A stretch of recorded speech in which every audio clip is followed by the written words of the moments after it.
प्रभु यीशु मसीह के नाम से सबको जय मसीह की। आज का वचन है मरकुस रचित सुसमाचार उसका 4 अध्याय 24 वचन। फिर उसने उनसे कहा, चौकस रहो कि क्या सुनते हो। जिस नाप से तुम नापते हो उसी से तुम्हारे लिए भी नापा जाएगा और तुमको अधिक दिया जाएगा। मेरे प्रियो, प्रभु यीशु मसीह कहता है कि जो सुनते हैं उसके बारे में चौकस रहने के लिए कहता है। हमें चौकस रहना है। परमेश्वर का वचन हमें क्या बोलता है, परमेश्वर हमें क्या बोलता है, उसके विषय में हमें चौकस रहना है।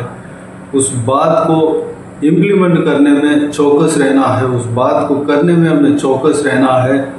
हम यूं ही जिस तरह कहते हैं सुन लिया और भूल गया, या सुनकर लापरवाही कर दिया, या सुनकर वह हल्के में ले लिया और किया नहीं, इस तरह हमें नहीं करना है।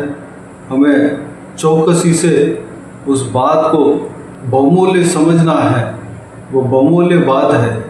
उस बात को लेकर हमें उस बात के अनुसार हमें करना है।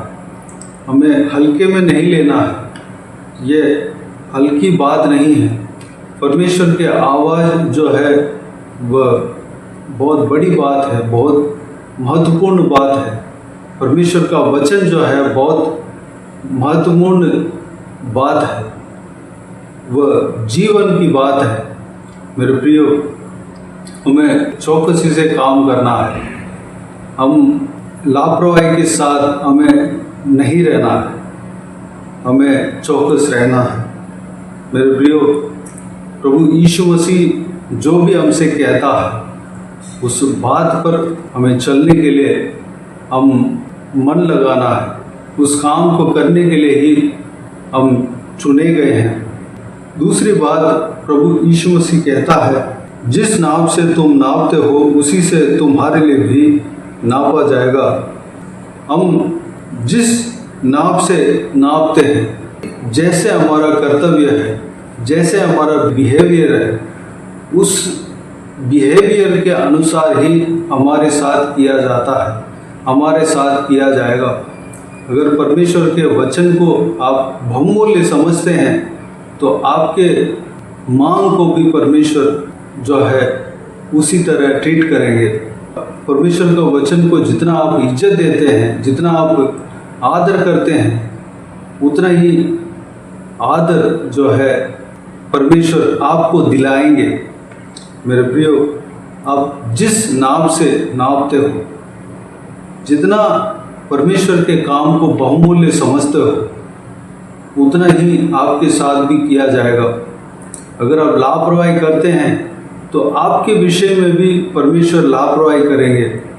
वैसे परमेश्वर ऐसे करते नहीं हैं, लेकिन जो है हम जितना लगते हैं परमेश्वर जो है उससे ज़्यादा हमारा भला करेगा।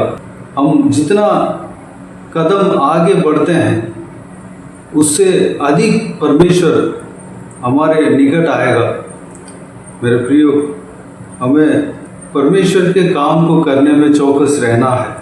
परमेश्वर का वचन को सुनकर उसके अनुसार करने में चौकस रहना है। परमेश्वर ने अपने वचन को हमें दिया है, उसको सुनने में हम चौकस रहना है। यूं ही जो है हमें नहीं रहना, बल्कि जो आपको बताया जा रहा है, जो परमेश्वर आप तक जो संदेश पहुंचा रहा है, उस संदेश को सुनने में हमें चौकस रहना है और उस बात पर करने में हमें चौकस रहना है। मेरे प्रियो, हम जैसे हम ट्रीट करते हैं वैसे ही हमारे साथ ट्रीट किया जाएगा। जैसे हम परमेश्वर के काम के प्रति इंटरेस्ट लेते हैं वैसे ही हमारे साथ भी होगा। अगर हम पूरे लगन के साथ परमेश्वर के काम को करने लगते हैं तो परमेश्वर जो है हमारे साथ भी उससे अधिक करेंगे। परमेश्वर हमें छोड़ने वाला नहीं है।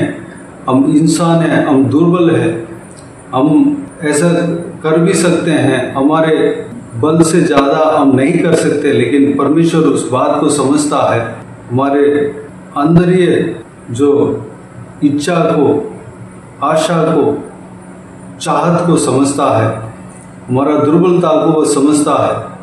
परमेश्वर उस कार्य को हमारे हालात के मुताबिक हमारे साथ करेंगे, लेकिन हमारे अंदर बल है, हमारे अंदर जो अक्षमता है, हमारे पास समय है परमेश्वर के काम करने के लिए, हमारे पास सब कुछ है, लेकिन हम कर नहीं रहे हैं, तो परमेश्वर उसके मुताबिक हमारे साथ करेंगे।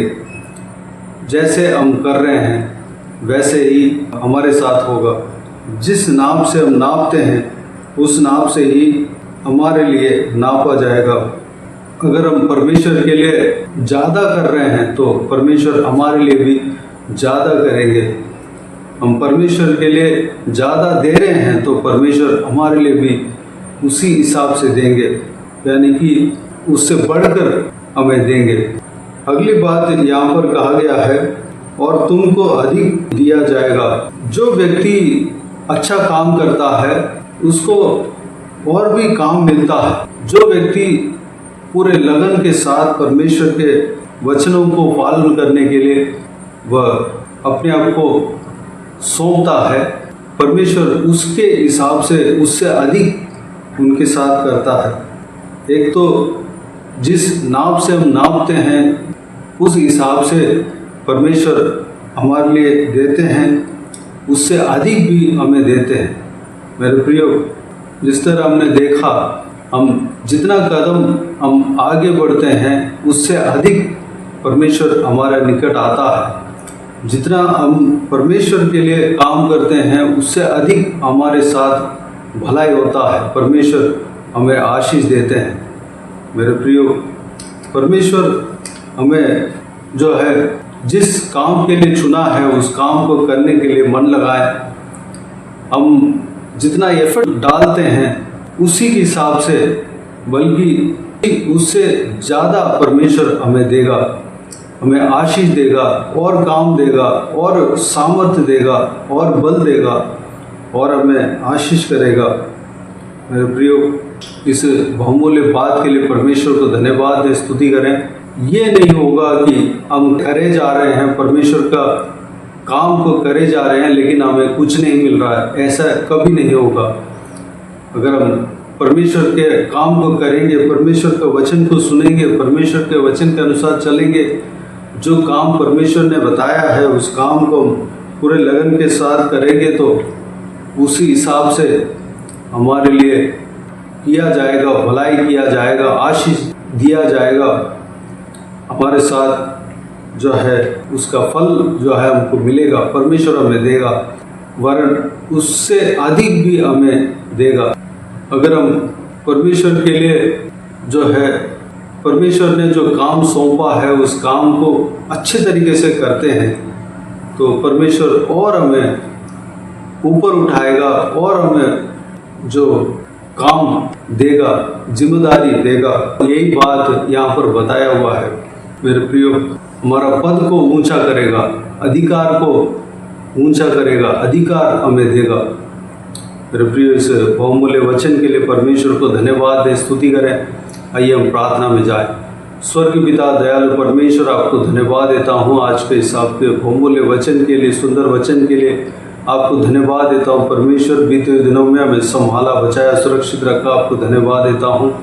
परमेश्वर, आज के दिन में जो हमने वचन देखा पिता, जो भी हम आपसे सुनते हैं, आपके वचन के द्वारा हम सुनते हैं पिता, उसके विषय में हम चौकस रहने पाए। परमेश्वर, उस वचन को सुनने में, उस वचन के अनुसार करने में हम चौकस रहने पाए। परमेश्वर, हम हालेलुया, जिस नाप से नापते हैं उसी नाप से हमारे लिए नापा जाता है। परमेश्वर, हम जिस तरह आपके वचन को बहुमूल्य समझते हैं, जिस तरह हम वैल्यू देते हैं परमेश्वर, उसी हिसाब से परमेश्वर हमारे साथ भी परमेश्वर किया जाएगा। परमेश्वर, धन्यवाद देता हूँ पिताजी। हालेलुया, अगर हम पूरे लगन के साथ आपके काम को करते हैं, आपके वचन को हालेलुया पालन करते हैं, तो परमेश्वर उसी हिसाब से हमारे साथ आप करेंगे पिता। आपको धन्यवाद देता हूँ। परमेश्वर, वही नहीं बल्कि पिताजी उससे अधिक हमारे साथ करेंगे। परमेश्वर हालेलुया। ये नहीं हो सकता है कि हम मेहनत किए जा रहे हैं लेकिन उसका फल हमें नहीं मिल रहा है। परमेश्वर हमारा जो काम का फल आप देंगे पिता, धन्यवाद देता हूँ परमेश्वर। पिता फल ही नहीं बल्कि परमेश्वर हमें और भी आगे बढ़ाएंगे। पिताजी हमारा काम को आगे बढ़ाएंगे, पद को आगे बढ़ाएंगे, जिम्मेदारियां देंगे, अधिकार को आगे बढ़ाएंगे। परमेश्वर इस बात को हमने जाना और समझा पिता, धन्यवाद देता हूँ परमेश्वर। आपका जो भी काम है पिता उसको लगन के साथ करने के लिए अनुग्रह देना, हम लापरवाही नहीं करने पाए परमेश्वर। हम पिताजी आशीष पाना है तो परमेश्वर किसी भी कार्य का फल पाना है तो उस कार्य को सही ढंग से हम करने पाए, अनुग्रह देना पिता। हालेलुया। तब हम परमेश्वर उस हिसाब से हम आशीष पा सकते हैं, फल पा सकते हैं और उससे अधिक हम पा सकते हैं। परमेश्वर अनुग्रह देना पिताजी। हालेलुया। धन्यवाद देता हूँ परमेश्वर। आप जो बोलते हैं उसको सुनने के लिए हम अपने कान को खोलने पाए, हमारे मन को लगाने पाए। परमेश्वर अनुग्रह देना पिता। सारा व्यूअर्स जो इस वीडियो को सुन रहे हैं सभी का जीवन में कार्य करना पिता, और सब लोग परमेश्वर आपके वचन को सुनकर उसके अनुसार चलने के लिए अपने मन को लगाने पाए। परमेश्वर जितना बेस्ट कर सकते हैं उतना अच्छे से परमेश्वर आपके काम को करने पाए, आत्मिक जीवन में अपने आप को सौंपने पाए, लगाने पाए, परमेश्वर लगने पाए। परमेश्वर अनुग्रह देना पिता, ताकि उस हिसाब से फल उनको मिल सके, वरन उससे अधिक उन्हें मिल सके। परमेश्वर धन्यवाद। हम जितना कदम आगे बढ़ते हैं तो परमेश्वर उससे अधिक आप हमारे साथ करते हैं, हमारे पास आते हैं। परमेश्वर धन्यवाद। उतना ही कदम हमारे लिए आप परमेश्वर आगे आते हैं पिता, धन्यवाद देता हूँ परमेश्वर। धन्यवाद। हमें आशीष देते हैं, बरकत देते हैं पिता, धन्यवाद देता हूँ। बाकी सारे बातों का आप क्या तुम्हें सौंपते हैं पिता। इस वीडियो को देखने वाले हर एक जनों का जीवन में कार्य करना, किसी भी कोई भी कमी घटी ना होने देना, भरपूर आशीष देना। कोई भी जन बीमार हो उनको आपके हाथ में सौंपता हूँ, उन्हें छूना, चंगा करना प्रभु यीशु मसीह के नाम से चंगा होने पाए। अगर किसी को दुख हो, तकलीफ हो, सारा दुख तकलीफ को दूर करना, परेशानी को दूर करना, आंसू को पहुँचना। जिनको जो कुछ भी प्रार्थना का विषय हो, सारा प्रार्थना का विषय का उत्तर देना। महिलाओं को आपके हाथ में सौंपता हूँ, छोटे बच्चों को आपके हाथ में सौंपता हूँ, बुजुर्ग व्यक्ति को आपके हाथ में सौंपता हूँ। इस वीडियो को देखने वाले हर एक जनों को, उनका परिवार को आपके हाथ में सौंपता हूँ। हर एक जनों को आशीष देना, सुरक्षित रखना, बुराई से बचाना, दुष्ट मनुष्य से बचाना, दुष्ट लोगों से बचाना। परमेश्वर जो भी जन ट्रैवल कर रहे हैं उनका ट्रैवल को आशीष देना, सुरक्षित रखना पिता, सही सलामत जाके आने पाए। परमेश्वर धन्यवाद देता हूँ। जिस जगह पे पहुँचना है सही सलामत जाके पहुँचने पाए। जो भी जन हालेलुया पढ़ाई करते हैं उनका पढ़ाई में आशीष देना, आगे बढ़ाना। जो जन बिजनेस करते हैं बिजनेस में आशीष देना, आगे बढ़ाना। जो भी जन जॉब करते हैं, नौकरी करते हैं, नौकरी में आशीष देना, तरक्की देना, उन्नति देना। जो भी जन घर का काम करते हैं घर का काम में आशीष देना, सुरक्षित रखना पिता, संभालना पिता। हालेलुया। धन्यवाद देता हूँ परमेश्वर। हालेलुया। बाकी सारे बातों का आपके हाथ में सौंपता हूँ। हर एक का काम में आशीष देना, उन्नति देना पिता, धन्यवाद। बाकी सारे बातों का आपके हाथ में सौंपता हूँ। सारा आदर महिमा जलाल आपको मिलते रहे। सारा दुआ प्रार्थना को प्रभु यीशु मसीह के नाम से मांगते हैं, सुन और ग्रहण कर। आमीन आमीन। प्रभु यीशु मसीह के नाम से प्रभु यीशु मसीह का आशीष और अनुग्रह हम सभी के ऊपर बने रहे। आमीन आमीन। मेरे प्रिय इस चैनल को सब्सक्राइब करें और शेयर करें। अगर किसी को भी प्रार्थना का विषय हो तो डिस्क्रिप्शन में दिए हुए नंबर पर कॉल करके प्रार्थना करा सकते हैं। हम आपके लिए प्रार्थना करेंगे। आप अपने व्यक्तिगत प्रार्थना में हमारे लिए प्रार्थना कीजिए। इस सेवकाई के लिए, इस सेवकाई का उन्नति के लिए, इस सेवकाई में जुड़े हुए हर एक जन के लिए, हर एक आत्मिक उन्नति के लिए, तरक्की के लिए, आत्मिक आशीष के लिए, संसारिक आशीष के लिए, पारिवारिक आशीष के लिए प्रार्थना करें। प्रभु यीशु आप सबको आशीष दे। इस सेवकाई के द्वारा परमेश्वर आपके जीवन में कार्य किया हो वो भी हम बता सकते हैं, ताकि हम सब मिलकर परमेश्वर को धन्यवाद दे सके, महिमा कर सके। प्रभु यीशु आप सबको आशीष दे। आमीन आमीन।